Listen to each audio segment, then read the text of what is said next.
नमस्कार दोस्तों। Paper leak मामले में आरोपियों से पूछताछ के बाद जो सबूत निकल कर बाहर आ रहे हैं वो ये बताते हैं कि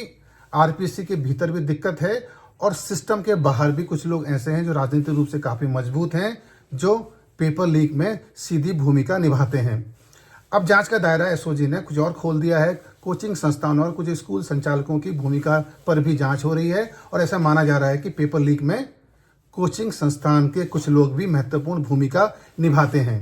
हम सभी जानते हैं कि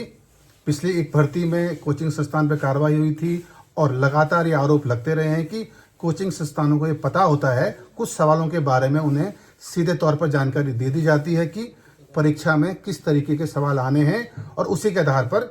कोचिंग संस्थानों के जो संचालक हैं वे अपने बच्चों की तैयारी कराते हैं ताकि उनके कोचिंग संस्थानों की भूमिका अलग तरीके के सामने आए और उनके व्यापार, उनके बिजनेस को बड़ा फायदा हो।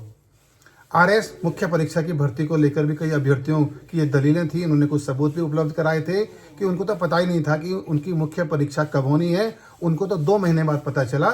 लेकिन कोचिंग संस्थानों तक मुख्य परीक्षा की तारीख पहुंच गई थी और इसकी वजह ये थी कि ताकि वे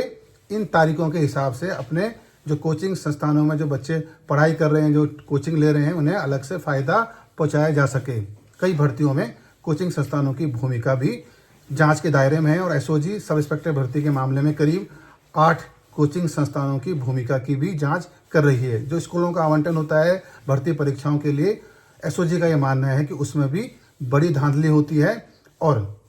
एक साजिश के तहत स्कूलों का आवंटन किया जाता है भ्रष्टाचार के तहत, ताकि अपने लोगों को पेपर लीक कराया जा सके, उनको पहले से जानकारी दी जा सके और भर्ती परीक्षाओं में ताकि उनका सिलेक्शन हो जाए। अब इंतजार करते हैं कि अगले 2-3 दिनों में एसओजी कितने कोचिंग संस्थानों पर कार्रवाई करती है और कितने और कोचिंग संस्थानों के जुड़े लोग इसमें शामिल पाए जाते हैं और जो स्कूल हैं जो जहां भर्ती परीक्षाएं होती हैं उनकी भूमिका कितनी बड़ी पेपर लीक में सामने आती है।